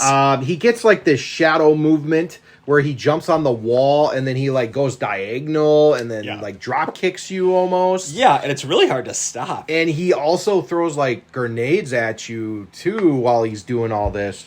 So he's another one where kind of like Saddam, but this one you do want to stay on him. Like I feel like when you do get a hit on him, you want to try to get as many as you can because he's fast and he's tough to grab. A lot of times he will grab you first and do basically the guile throw. Yeah, where he just throws you straight down, or actually the Chun-Li throw. Now that I think about it, yes, where he'll just do that kind of thing with one arm and just kind of throw you down, and it does a lot of damage. It does. He does a lot of damage, period. When you get him to his last bar, when you get him to that yellow bar, that's when he just absolutely goes like crazy, like he's on speed or something. He's like flying around, he's like in constant shadow mode, so he's really hard to grab, and he'll jump up and he'll just throw tons of grenades, and that's where it's really tough because you've almost got him down, and he doesn't have a ton of health, but he's so darn hard to grab. He's so evasive. So you really take your opportunities when you can get them. Yes. And again, having 2 people is helpful because if he hits one of us, then the other one can usually grab him before he can react to the other one of us, and that's how you take him down. once you've beaten him, he blows himself up with grenades. Yes, Which is interesting. It is. Also because he eventually shows up in like Street Fighter games. I'm like, how did he not die from all the grenades? I don't know. He comes back. He was actually one of my favorite characters to play as in Street Fighter Alpha 2. Oh, which cool. was actually his first appearance in a Street Fighter game. That is so, cool. Yeah. He also has like this big like staff or rod or something that he can use too to hit you. So he's got definitely a lot of variety in what he can do. Again, in the first or the Super Nintendo version, he wasn't in there, so I didn't know what to expect when we fought him. Sure. But yeah, I would say stage 4 overall felt like a relatively short stage. Yeah. Honestly, when I think back on it. But it was tough. It was tough to get used to at first. You learn certain tricks, but it was definitely a stage the first few times when we were trying it, we lost a lot of lives. Yeah, we lost a lot of lives. I think... excuse me, but... Yeah. I think we made it, past stage 3 without using a continue? Or was it even stage 4 we got pretty far. I don't know if we beat stage 4 without ever using a continue. Maybe one of us used one. Possibly. Like on one of our better runs. Yeah. Yeah. I But knew we we were definitely doing got really really good. We got good. The repetition of it really helped, and then we figured out what we needed to do, especially with some of those areas with those bosses, or just remembering where barrels were going to get kicked at us, things like that. Yeah. You remember the levels as you go on, and you learn from your mistakes. So Absolutely. So, Travis, why don't you walk us into the next level 5, the Bay Area? Yes, the Bay Area. So this is the stage that I was talking about before. Yes. That was my favorite when I was a kid. Even though it's a pretty tough stage because it's so long. But I loved the whole feel of it. You're on the streets at night. There's a lot of different enemies. You fight pretty much every kind of regular enemy. There's a lot of areas where screen will stop and you'll have to fight a bunch of enemies of a similar type. So there's areas where it stops and you got to fight all the charging enemies, the Wang Hus and the, I always want to call him, I can't remember, it's like Bald Bill, I think. Not to be confused with Bald Bull from the Punch-Out series. Those guys, there's other areas where you'll fight like a bunch of Hollywoods and Elgatos and all kinds of enemies. But yeah, it's a fun stage. There's always like this barking dog that you'll see as you go along in the background, and sometimes I'll be like, okay, so this is when the chargers are going to show up, or this is when this enemy's going to show up. So there's a lot of things in the background that are really cool too. Love the music. There's a couple of music changes during the stage. As you get close to the end of the stage, you'll see what's clearly the Statue of Liberty in the background. And as the night turns more into like dawn. Yes. And it's just kind of that part's funny. really cool. Yeah. Yeah. And you get to a sign that says no way out or one way or something. I can't remember exactly what it says, but there's a sign right before you fight the boss that you're like, okay, we're right here. Yeah, you'll see that dog, too, on the side. Yeah. And this is the level with the bathrooms, you said, right? Yep, you go through the bathrooms. So I just wanted to make a point where in the Sega CD version, yes, it doesn't really have a word, I don't think, that says anything, right? It it's looks more just letters. like graffiti and stuff that's been put on there. Yeah. It was the same with the Super Nintendo one. Yeah. But there was stuff, like on the actual arcade version, there was actual words on there. Yeah, the word says sexy. Yeah, a lot for some reason. That was Yeah. like the only word that was on there, but it was in like a tons of places. And I'm like, this is weird. Yeah. And that's where you get a lot of the axe and slashes. Yes. Those guys are a pain in the And then you get butt. 2P and J and... Yeah, you get some of those. So, and once you get through that part, that's when you start to run into a lot of Hollywoods and Elgatos, and especially the Hollywoods that throw fire. So you can, again, this is a stage that's really a battle of attrition. It's just trying to stay alive, trying to keep your life losses to a minimum, and looking for those healing items. yes. Keeping your eyes out for those because you're really gonna need them. Yeah, it's a long stage, so It is. obviously, it's... I think that the last stage of the game, which makes sense, is probably a little bit longer, but probably not by that much, honestly. And then you get to the boss, one of the most interesting bosses, because he's basically has the same body of an Andor, but has a head that looks like Road Warrior Animal from, Yeah, from the Legion of Doom in pro wrestling. Yep. Our good friend Abigail. Why don't you tell us about him? Abigail is like you said, he's an Andor, but the more you beat him up, he gets super angry. He turns red, Yes. and when he's red, watch out, because that's when he does the most damage. And he'll pick you up by the neck and then throw you around. You know? And it does a ton of damage. He's similar in the sense to Eli E. or Eddie E. I'm sorry, the cop, but. Yeah, he's a tricky boss, but, I mean, you can do a lot of damage on him. Yes. When he's not angry, obviously. Right. So, and I realized, he was, like, as a kid, he seems so difficult, and he's still tough, but I feel like he was an easier boss to fight because of a couple different factors in the Sega CD version and in the arcade version. Unlike in the Super Nintendo version, enemies are continually spawning as you're fighting him. When you're fighting him in the Super Nintendo version, there's no enemies spawning, so you don't have people you can just throw at him, which is a huge way of stopping him from charging you or just doing some damage to him. If you constantly can throw enemies at him, it can interrupt his charge, deal damage without having to get directly next to him. In the Super Nintendo version, you had to get next to him. Yeah. Or you had to try to do the slow version of constantly interrupting his run by doing jumps and kicks. Mm-hmm. So it was tough. You have to really time things right. You have to use your specials if he catches you off guard. But yeah, it was another case that if he misses with his charge, or if you're able to get around him and can grab him, you can do a lot of damage to him. He is a surprising character in that he comes running out right away and attacking before you even know he's there. So until you realize, like, if it's your first time playing through the stage, it's very easy to get hit by him, and he hits hard. Whether he's grabbing you and doing the choke lift, or he's doing that thing where he gets really angry and runs at you and then does his, like, kind of Andor-y punch. Yeah. But yeah, once you see him get red, that's a case of either get ready to do a special. Yeah. You can stop his red with a special. Throw an enemy at him. That's one of my favorites. Yeah. Or sometimes you can time like the jumping kick, and that can stop him too.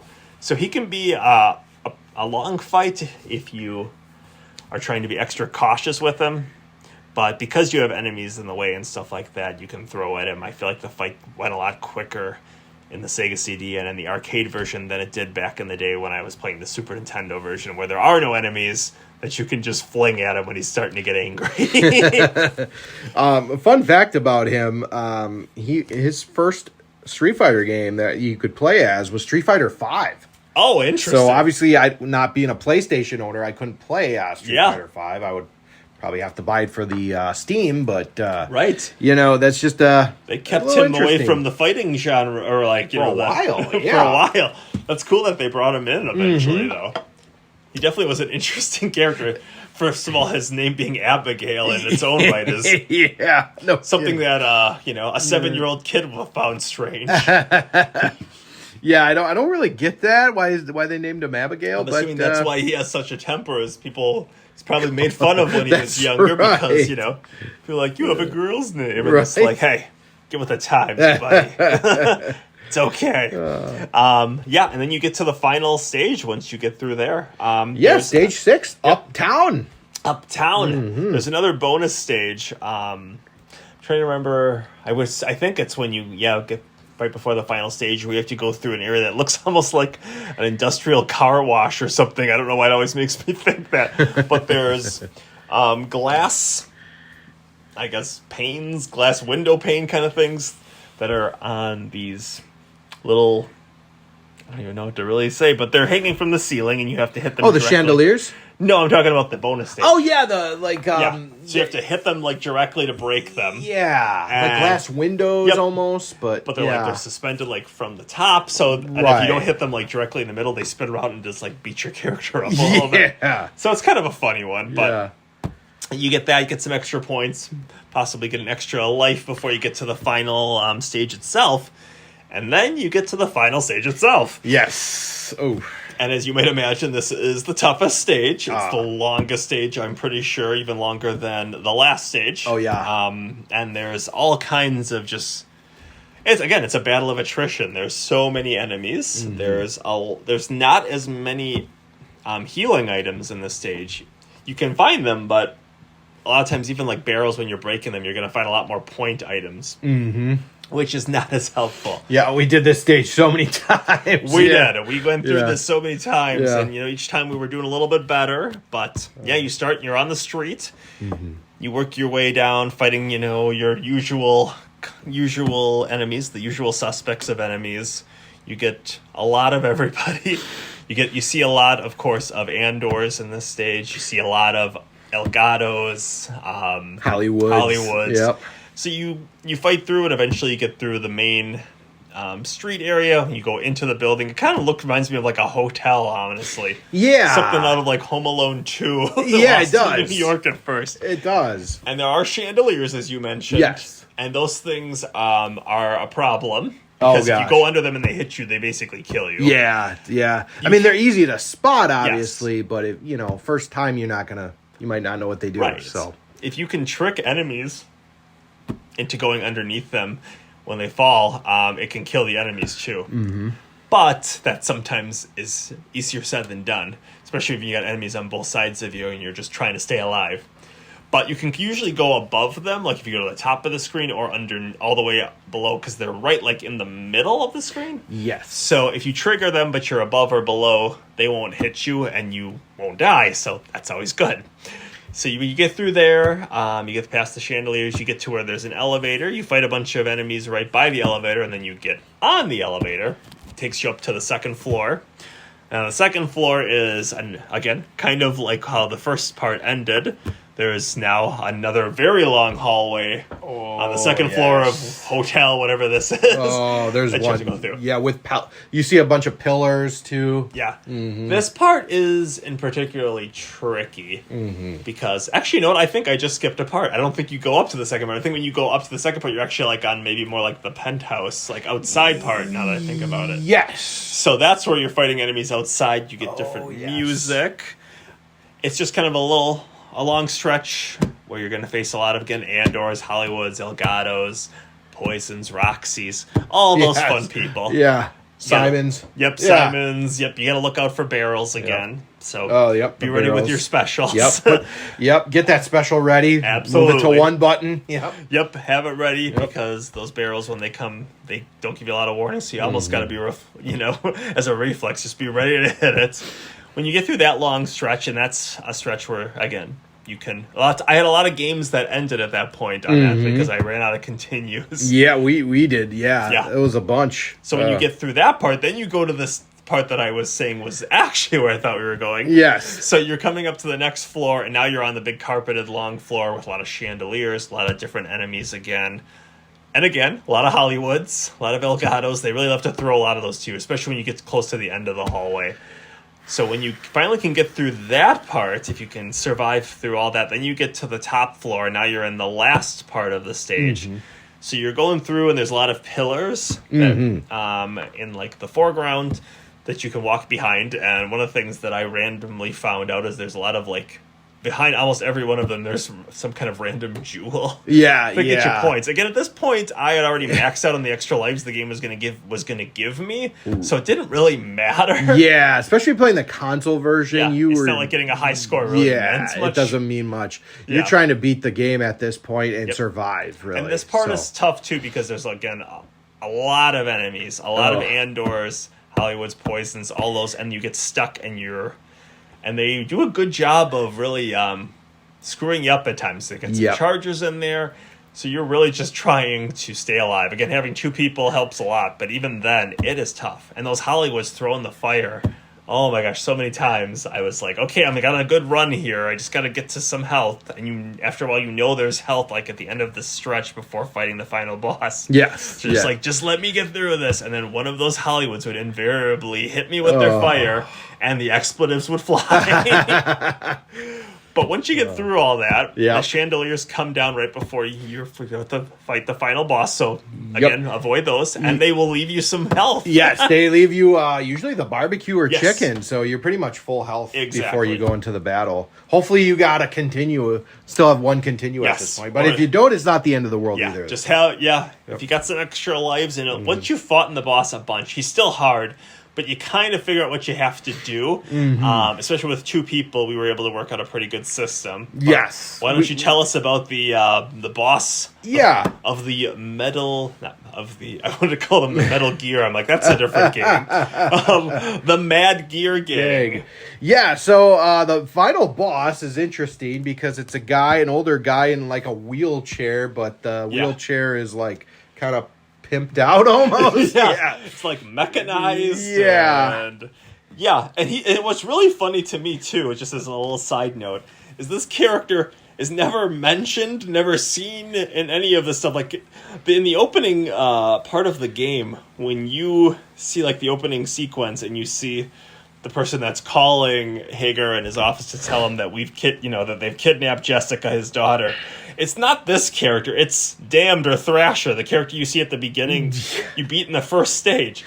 So I didn't know, and when we got to the end of the game, I'm like, "Who is this guy? Yeah, his name's Belger. Yeah, and he's got a sawed-off shotgun in it with his wheelchair, but it and like shoots out like crossbow bolts or arrows. yeah, it's so weird. It's strange. Yeah, very strange. But yeah, sorry, but yeah, No, that's fine. He has 2 attacks, I believe, right? He's got the arrow. He also does melee attack, I believe. Yeah, well, he can do this thing too. Like if you get close to him and you hit him with a combo, like he'll shoot his gun like straight up, and then like the things will come down and they can hit you that way too. Oh, that doesn't yeah. happen as much because honestly, I was rarely trying to combo him. I was mostly trying to grab and throw him. Yeah. And once you hit him, like for the first sequence, his chair gets destroyed, and then he gets up and stands up. So clearly, if it was a wheelchair, it was something yeah. that he was pretending to need. Yes. Because he gets up and he's jumping and he's all around. Yes, and that's right. And when you first come up there and you see him on the chair, he's actually holding Jessica, Hager's daughter, and holding his thing, and then he's just kind of flying around on his wheelchair thingy. So once you grab him or punch him and get him and knock him down, like that goes away. Jessica runs off to the corner and then like collapses. And so she's just kind of lying there the whole time that you're fighting the boss too. But yeah, he is definitely tough. He has this kind of strange defense mechanism where if you try to combo him, a lot of times he'll just take one hit and fall to his knees so that you can't do like a full combo on him. Right. And then he'll get up and start jumping around. Yep. Just like with Eddie E., the cop boss from Stage 3, you do not want to let him get directly across from you because he will shoot those crossbow at you, and it will do a lot of damage. And it'll probably kill you, honestly, if it hits you. And I think what our strategy was at a lot of times where we had him in the middle. Yep. So he didn't know what to do almost. Right, he was constantly trying to angle to get towards one of us. Yep. So we'd be across from him. And because we were like that on two different sides, we could get angles on him, which meant that we could throw him or hit him with our specials and keep That's him what down. I did. Just keep Yeah. hitting the special because we had enough lives where I was like, Yeah. all right, we had enough health, I should say, where I knew like, okay, I'm just going to keep doing it. I don't care if I take a little bit because I know I'm taking a lot out of him. So. Exactly. Yep. And the thing about like throwing him, which I would, as Cody, that was kind of my main thing to try to do with him. Like I would punch him sometimes here or there or kick him if I needed to. But you have to throw, you have to get ready. Like as soon as you grab him, you have to automatically like already be ready to throw him. You can't hold him. He'll just jump out of it right away if you don't. So you have to almost like get ready to grab him and throw like instantly. Yeah, you got to do it quick. Yeah, with so he that. doesn't escape, and it does a good amount of damage to him. Yep. Now, again, this is just like with Abigail. In the Super Nintendo version, enemies did not continually spawn while you're fighting him. So sometimes it could be useful to have enemies there. Sometimes it can be a pain in the butt. But if you can throw them at him, again, that's a nice way to interrupt him sometimes. So enemies continually spawn in the Sega CD version and in the arcade version when you're fighting Velcor at the end here, which again can be good, can Yes. be bad. Yes. Throwing them at him can help, but you do have to always be aware of them as well, because if you're so focused on Belgor, you might get hit from the back by an Andor, or a Slash. You still got to deal with Yeah. them. But the funny thing is, he also takes them out. He too. does. That's what I Yep, was gonna yep. say. Yep. Yeah, his crossbow weapon can hit them, or whatever it is, can hit them, and it does a lot of damage to them as well. So he can actually clear out a lot of the common enemies doing that too. So that's the funny thing, is I felt like the common enemies almost, not that they weren't a factor, but they weren't as much of like a constant nuisance as I thought they would be. Yep. So yeah, we did a lot of throws. We did the specials. We made sure that he never got directly across from either of us. Yes. And could get those angles so that you could grab him if you needed to. And it's, again, we were able to do it pretty well by the time, because we had practiced, and by the time we got to him at the end, I think we beat him with maybe even only losing one life or something like that. Yeah, it was really good. Towards Like the end, yeah. we had him stuck in the middle, and I remember just like I knew it. Like I knew we were gonna beat him. Yeah. Because he was just taking so much damage, he couldn't get any attacks on us. Yeah. And I remember we beat him at 3:30 in the morning. It was our second night playing this Yeah, game we because were- we could not beat the game in the first night. Yeah, for So, Sega CD, yeah. Yep. And so we were like, I think we were getting closer, but like, we might have to call it soon and Yes. just, try to get it next time, but Yes. we were able to beat it. Yes. And it's pretty funny and very dramatic. When you hit him the last time, he goes flying out the glass window behind Yeah. and falls to what I have to assume is his death. Yeah. It's just like very dramatic and not quite what I expected the first time it happened. I'm like, oh wow. Yeah, it says after a tough and intense final fight, Cody knocks Belger out of the window with a strong uppercut punch, sending him falling to his death below, while Jessica is rescued and saved from the current danger, culminating with Cody and Jessica sharing a passionate kiss Yep. with each other as the young couple are emotionally happy to be reunited with one another after the entire ordeal. Yeah, I don't know. It was a cool ending, but Yeah. I mean, it could have been a little more. Sure. He basically says she kind of wants to ride off in the sunset, but Cody's like, I gotta go fight more crime. Yeah. Basically, yeah. Which is funny because it kind of, when they bring Cody back for like the Street Fighter Alpha series, it seems like it's a thing where he's taking it a little too far, trying to fight and everything, and he's actually ends up like in prison and like escapes from prison or something. Jeez. But yeah, it becomes Yeah. this whole thing where he's basically like, well, I want to be with you, but I can't as long as there's still crime and, evil out there. And I'm like, well, hopefully she's not waiting up for him, because I don't think he's single-handedly going to be stopping, crime on the streets by himself Right. and coming home to, start a family with her. But Right. Yeah, so, I mean, Belger, not the toughest final boss of a game ever. and once you learn kind of how to work around him, how to kind of keep him zoned properly, he's not really that hard. Yeah. It's hard to get to that point where you're like, okay, Yes. now I know what to do. Yes. And it's hard to get to that point of the game where you have, lives still. Yeah. Because it's just a long game. It's a long game, Yeah. to get to that point. And then When you only have die. 3 continuous. Right.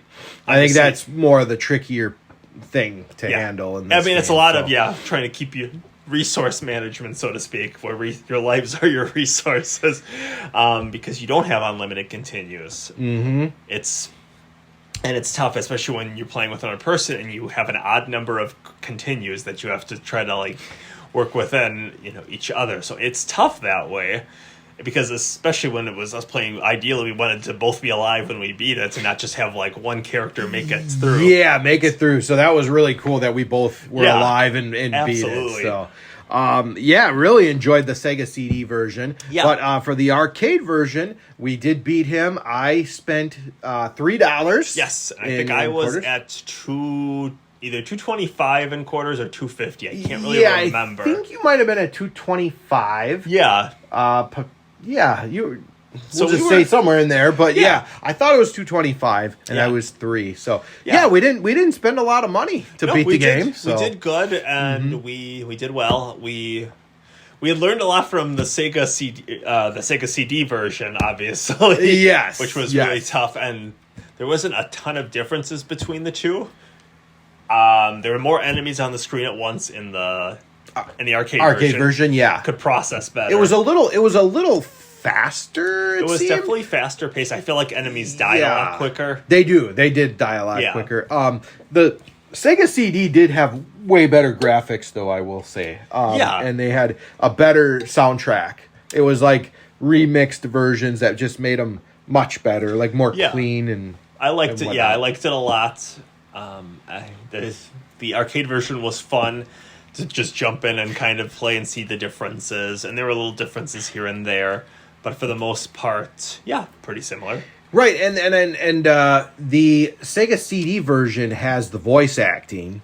Yes, And which is the cool. arcade version did not have the voice acting. No, it did not. Yep. So it only had a few words like the "Oh my car." That was Yes. it. That was really it. Yeah, and it's funny So. because I believe that in the arcade version, it was a different character that said the "Oh my car." It was either like it was like bread or something. Yes, bread. Yep. And then in the other one, it's Doug, I believe, who says the "Oh my car" thing. So it was very interesting that they switched the characters for some reason, and then it was a different voice. It was just I don't know. It was just kind of funny and random. It was. One of the things that was interesting about the arcade version is they had like a lot of alcohol and references in there too, like you get like vodka, beer, stuff like that. Yep. For like some of the health items. Yep. I don't think they had that in the Sega CD version. They definitely didn't have that in the Super Nintendo version. They cut Yeah. all references to like drugs out, Yep. And liquor. I didn't see Yep. any of that in there. which was interesting. Yeah. They also didn't have the cleavage when you punch. cleavage. Yep. And Yeah. none of the bathrooms said sexy. Yes, In exactly. the other version, little changes like that were Yep. just kind of interesting to see. To play the different versions, yeah. I would say like the cheapest option would probably be the Capcom Beat 'em Up bundle if you just want to play the game. Yeah. But I highly recommend getting the Sega Genesis Mini 2, or if you Yes. have the Sega CD version already from the original. Yeah. Yeah, that it's a very fun version. I thought. Absolutely. And I've not played the Super Nintendo version, but I probably won't play it. But I know you played it. I Yeah. wouldn't really recommend it if you have the other options. It was fun. It's what I grew up on. Right. But it's not like it's anything. You're not missing out on anything by not Correct. playing that one. If you can play the Sega CD version, I'd say play that. And then, Yeah. of course, the arcade version. And you get the full all You the get full levels. roster. And You can play with whatnot. multiple people. Like Final Fight for the Super Nintendo is a one-player experience, which Yeah. beat 'em up games are always more fun when you can play with multiple people. Exactly. And you have more options. You can't play as Guy in the original Final Fight for the Super Nintendo. They did make one that was called Final Fight Guy that came up with Super Nintendo a couple years later, I want to say. But they took Cody out so that you could play as Hager or Guy now instead of. But they didn't. There was never one that you could just play as all three of All them three for of the Super them? Nintendo. Yeah. Oh wow! So, So I you thought can that get was- two different versions of Final Yeah, Fight. and I think that's the Interesting. only difference is that it's Guy instead of Cody. Wow. So I don't know, but yeah, Wow. obviously, yeah.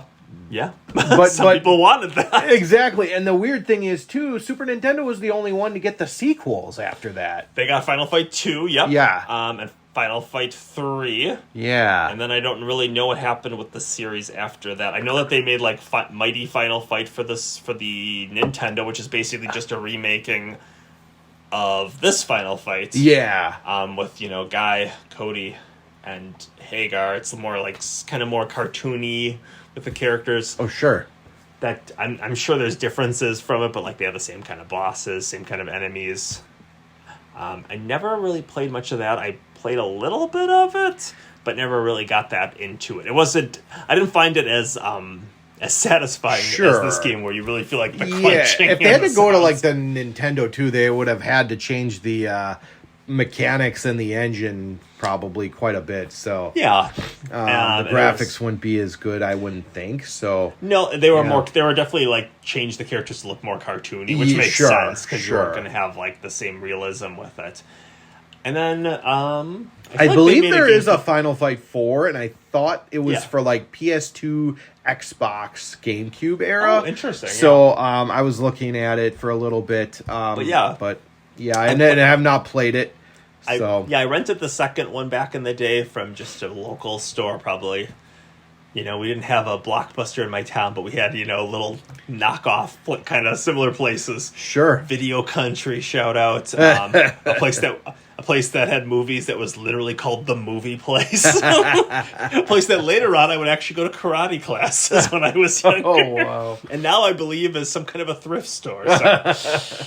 Rest R.I.P. Movie Place. But we would go there. We'd rent games there too. But yeah, Final Fight 2 was a lot of fun. We beat that one. Final Fight 2 was definitely, as I remember it, easier than Final Fight 1. And had multiple characters, and you could play 2 people at once. So that cool. was nice. I don't know if I'm trying to think if I played Final Fight 3. I definitely didn't beat it. But sure. Yeah. I'm excited to get to that point at some point. I mean, we're going to have to both find the Super Nintendo game somewhere. But I'll have to see what they go for online and everything. Hopefully they're not too expensive. Right. But but they were fun. And I really enjoyed a lot of what they added to it. Mm-hmm. So, those will be ones that maybe we'll do down the line here. Down the line, for sure. So let's go and break this game down with the different categories. So sound. Let's start with sound. What'd you give sound? So I'm going to say for sound, I think I'm going to go off of the Sega CD version. Yeah, that's... for my ratings, because I think that I could make a lot of my ratings different depending on which one. Sure. And I think the Sega CD one is probably the best. Yeah. Again, it's the most difficult most refined, yep. But it's the most refined. Mm-hmm. So I'm going to go off of that. So for sound, I would give it a very... solid. I like the music a lot. Mm-hmm. Very good soundtrack. Yes. Yep. I found myself really jamming out to it at times. Yeah. And I loved the impact of the hits and stuff. Yes. It just was really well done and everything really felt like it made sense. I also love some of the random sounds that enemies would make when you defeated them. Yes. Or when the characters defeated, particularly Hagar when he would lose a life, he'd be like, "Whoa!" It was always just. And Cody would "Rah!" So just funny sounds. And then obviously, oh my god. Of course. Yep. It's none of it's super advanced or really high quality per se, but it's just very satisfying. So with all that kept in mind, I'm gonna give it a 7.5. Oh wow, that was the exact same score I'm giving it, 7.5. Because the Sega CD's got a really good soundtrack, like you said. So that's why I gotta bump it up all the way. The sound effects are pretty cool. They're funny, cheesy, but they work. It's not the greatest sounds game you're ever going to hear, but oh my goodness, it gets it done. Exactly. It just plays for the theme of everything. So knowing how I usually do letter scores, I feel like I'm going to give it, knowing that I put it as a 7.5, I'm going to say a C+. All right. Yeah, that's what I'm going to say. It's really, it's fun. It's stuff that it doesn't get old. I could play it anytime and find a lot of fun with it and really enjoy the sound and the impact of the crunches and the smashes and the oh my cars. Oh my car. Yes. So I would say, I would give it a C+ or a 7.5. What would you give this story? Story is basic, but that's kind of what you expect for a game like this. You're not going to get a lot to it. Yeah. It's much one of these games where it sets the stage and then you kind of fill in the blanks as you go along. Yep. You know the idea is you're here to rescue Jessica from the Mad Gear gang and, clean up the streets, so to speak. Mm-hmm. And there's really not much more to tell. If you're going from stage to stage, maybe at a game, if they made a game like this nowadays, I'm sure there'd be a lot of twists and turns and cutscenes and everything. Sure. But at this point, that really wasn't a thing. So trying to keep that in mind. Yep. Obviously, the storyline isn't super strong. It's basic, but that's what you expect. Yep. Just like action movies at the time, you didn't need a lot. It was an excuse to get there and just start beating up bad guys and all that jazz. So I'm only going to give it a 6.5 for story because there's not much to it. Right. But there doesn't need to be either. Nothing offensive either, yeah. So I'm going to give it no, and again, I know that these grades don't always make a ton of sense, but I'm going to say that as a C-. Now I realize that if you got that in school, that would not be a C-, but that's just how I'm going. So I think maybe a D+. The funny thing is, in the Sega CD version, you kind of get more story, which is nice. So you get the basically the whole acting parts. Which is funny because Hager doesn't sound anything like he would. What you would expect. Yeah, exactly. So I do appreciate that. I like how they introduced the different bad guys throughout the levels, and it really gives them a good character. I think they've done well with the building up those characters. But yes, the story is very basic.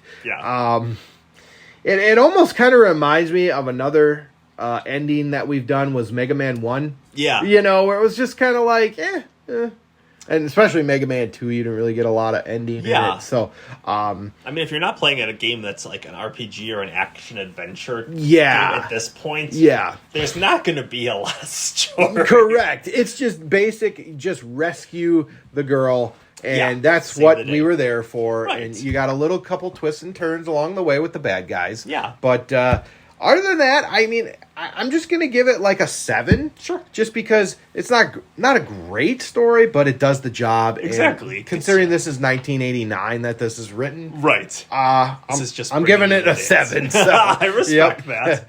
And it is cool, too, going forward, how a lot of these characters like stay tied in with this franchise that are still being, put in games, much more modernly. Yeah, it's to cool this day. Yeah. Like Rolento, Katana / Abigail. Just added, Yeah, I think that's cool. Cody. And we get Belger at some point, you know? So, I mean, who knows? But it's cool that they, in their own way, like the story, the characters kind of have a life of their own, and they've, remained. This isn't just a one-off for a lot of these characters, which is pretty cool, too, in its own right. Exactly. So let's go graphics. Graphics. I thought the graphics were pretty darn good. I thought that they did a good job of showing, like, in the days of the Super Nintendo when it first came out, I thought that was cool how it really just kind of signified what the system was capable of at the time. And the graphics on the Sega CD and the arcade version are obviously better. So, good. Crisp, very cool, very clear. Now, obviously, by today's standards, you would get something that's better, but I love that kind of old-fashioned, that kind of, just that feel, that kind of graphics. So I'm going to give it a 7.5. I liked it a lot. I thought that it did a good job of really bringing everything together, and I never was looking at anything and I thought, like, oh, that looks stupid. I thought they did a really good job of using the software and the system to make the characters all look, give every character personality. And the items were all, I didn't think that anything was super confusing. Some of the items I would look at sometimes be like the healing items would be like, what is that exactly? But then you pick it up, you're like, oh, okay, sure, that's sushi or something like that. Yeah. So 7.5, I think it was very solid. Nothing that I criticized or nothing that I thought looked, amazing, but nothing that looked bad either. So 7.5. Like a C+. Cool. Yeah. I think, like, I'm comparing this to the game that it inspired them, which is Double Dragon. Sure. Whereas Double Dragon was very 80s. Sure. This game really kind of brought it into the 90s. That's more fair. So, and this, I feel like a lot of the 90s games had this type of look. Right. And I feel like Final Fight, considering the time, was pretty trend-setting, I would say. So I thought the graphics were really well. Not the greatest graphical game you play on the Super Nintendo or around that time, but I thought it was really good for when it came out. Yeah. So I'm actually going to give it a 7.7. Oh. I enjoyed the graphics. I enjoy, like, a lot of the character designs and whatnot, and the level designs I thought were really cool, especially the nightclub part. Yeah. That was really cool. Yeah, they really did a good job with with the ideas and with the graphics at the time to really, like, maximize a lot of what they could do. Yeah. So really, really good job on the graphics. 7.7 for me. Let's go with difficulty. So I would say they're tough games. In particular, the Sega CD version is the more difficult version. Having played the one for Super Nintendo and obviously the arcade version where it's, as long as you can keep putting in money, you're going to be able to get through it. You're good, yes. But the Sega CD version was tough. I liked the challenge, though. I never felt like, okay, we're never going to be able to do this.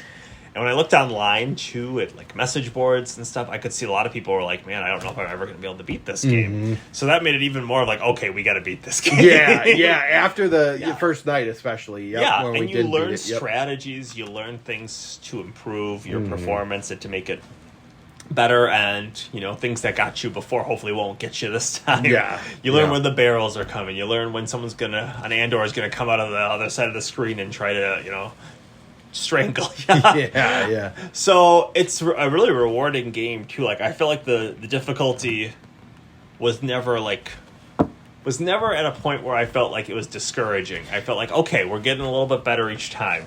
So with that in mind, I'm going to give the difficulty an 8.5. I think it's a tough game, but my rating is not just saying how hard is the game, but how well is the difficulty done. Sure. And I feel like, so I want to give an 8.5, a B, which I like to call a B plus in this day and age. I think it's hard. I think that it's a really rewarding game, though. As you're doing better, you you feel that sense of satisfaction and improvement. So, yeah, and I think it's a game that is hard enough that I won't get bored with. It'll make me want to come back and play again. Oh, yeah. Yeah, definitely. The difficulty I thought was hard, but not too hard. It was always just a right pace. I feel like we, for the most part, always got further and further and further with picking up, like you said, the traits and whatnot. Yeah. So I would say the difficulty in terms of like funness almost and like hardness, I think was an 8.0. Okay. And we are of course kind of basing this off of the Sega CD version because you have limited continues and lives. But there is also, if you do get bored, you can switch the difficulty. But you have heard that the difficulty does not matter, correct? I have heard that from Yes. people online saying that for the Sega CD version, changing the difficulty doesn't do anything. Oh, jeez. Is that true? I do not know. Mm-hmm. But yeah, basically, I'll take their word for it at this point because we were able to beat it. But it definitely makes you wonder, and if that is the case, then somebody dropped the ball in the development of that aspect. But yeah, it's a tough game. It's tough but rewarding. And replay value. I give it a pretty solid replay value. It's one of those kind of games, just like an old N64 wrestling game that I can go back and play anytime, even when I'm not like trying to unlock new things or whatever. I can go back, play, and have a good time with it. So I love playing. You can play as different characters. Mm-hmm. It's always fun to try that out and see how everyone's different. See if there's certain characters that you like more, or just get more used to characters that you maybe don't like as much. Yes. But I don't have a problem with any of the characters. I enjoyed them all. Cody's obviously my favorite for what I was saying. But Hagar, if I feel like just pile driving people to oblivion, sometimes that can be fun. So that gives some replay value as well. And then you can just set, other challenges for yourself.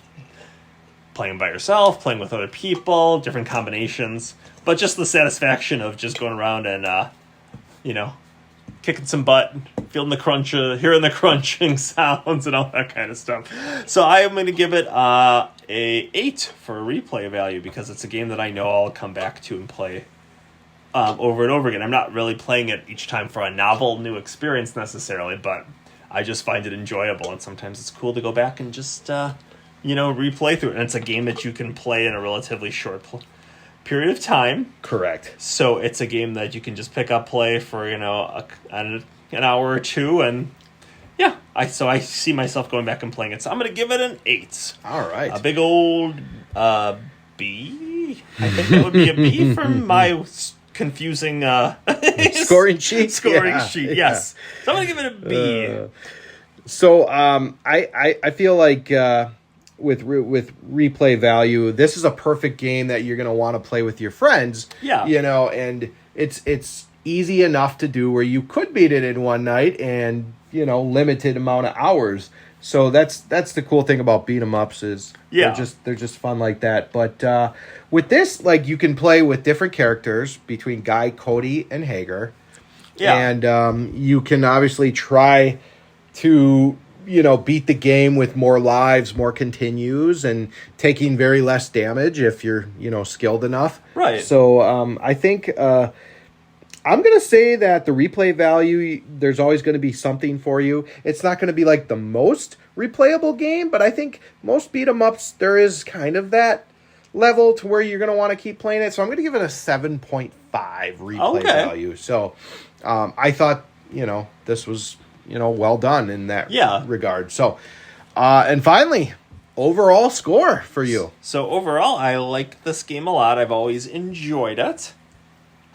Even from playing this old school Super Nintendo version, these different versions have added a lot to increase my enjoyment of it. So it's a game that I would recommend to anybody who likes beat 'em up games. Even if it's newer ones, go back and play some of the more, original ones. Some of the ones that were really the trendsetters. You can see a lot of the patterns. And I think it holds up really well against pretty much any beat 'em up game I've played, to be completely honest, whether we're talking, games of the time, like the Double Dragons or the Simpsons beat 'em up game, or the Teenage Mutant Ninja Turtles or X-Men, or et cetera, et cetera. Yes. I think it still holds up really well with them, and I think it holds up really well against ones that have come out, in more recent years. So I will say I'm going to give it wait for it, a 7.8. That's right, I'm mixing it up a little. So I'm going to say that would be in my weird system, that's going to be a B-. I didn't want to give it too low because I don't think of it as just an average game. To me, I think of it as a little bit above average. Yeah. When I look at my final score. And it's probably a little bit nostalgia there. Sure. Too, so that's probably why I feel that way, but it's a game that I just really... Well, it'll always have a special place in my heart. So, yeah. What about you? Not really playing this game until like 2018. I played a lot of beat 'em ups before that, but I really enjoyed this game. I think it was very solid beat 'em up. I think obviously it's one of the greatest beat 'em ups of all time, I would have to say, as far as a lot of people seem to have nostalgia for this game, and it's one of the harder arcade 1-ups to find because a lot of people just play this game a lot. So with that being said, I think this was a solid entry. I mean, the storyline wasn't anything too complex. Sure. But as far as gameplay goes, I think it was a lot of fun trying different moves, and and I don't think anything really got repetitive. And I played a lot of Double Dragon, and sometimes that can get a little repetitive. Sure. So I think overall I'm going to go with an 8 out of 10. I think it's a very solid entry to the beat 'em up series, nice. And I think Capcom did a really good job with this. And I would definitely, if somebody wanted to play this game, I would go back and play with them easily. Sure. Yeah. So just a very solid offering from Capcom, and I'm glad that they kind of didn't make this just another Street Fighter game, because absolutely, it offered them a lot more characters that they can use. So really fun game, and my final score is an 8 out of 10, and highly recommend getting that Sega Genesis Mini 2 if you haven't got it not already. Just for this game, there's so many good games on there. Yeah. So very cool. Highly recommended. So coming up with the Retro Review crew, we are right now playing Earthbound Beginnings. We are doing pretty well. Well, I know Travis is doing very well. I am getting there. Well, I've also played the other Earthbound games too, so this is your first experience with any of the Earthbound games. Correct. So I'm kind of getting a feel for it. It's a little different, but kind of something I'm used to as well. Yeah, similar to other ones. Just give too much away with it, but sure. yeah. And it definitely has a different setting and feel, but it has a lot of similar mechanics to other kinds of RPGs. Yes. From the time. But it definitely has a more modern feel, is a lot of fun. There's a lot of humor that's put into that game, and just, it's just cool. I don't know how else to put it, but looking forward to when we can do our retro review crew for that one. Yes, so that one I don't think is going to take as long as Donkey Kong Country 3. I don't think it'll take it that long at all, honestly. Right. I could see us, being done with that relatively soon, 2-3 months possibly. Yeah. But we also have another retro review crew that we're going to be bringing to you pretty shortly. It's called Mansion of Hidden Souls, which is also a Sega CD game. Yes. And this was kind of like a surprise. We weren't really planning on it. It just kind of happened. Yeah. Also on the Sega Genesis Mini 2. Yes, it is on there, and it's kind of it's an interesting game. I don't want to give any spoilers away, but we will be reviewing this. Yeah. Relatively soon. And, absolutely. So we got that. So we're definitely giving you more content. And if you like what you hear, Yes. please comment in the comments and like and subscribe. We'd like to see this thing grow more and more. I hope you like the podcast. Yeah, absolutely. And we will be back soon. So I'm Matt. I'm Travis. And we'll see you for the next Retro Review Crew. Hope you enjoyed it. Yes. Bye-bye. Catch you next time. Peace. Peace out.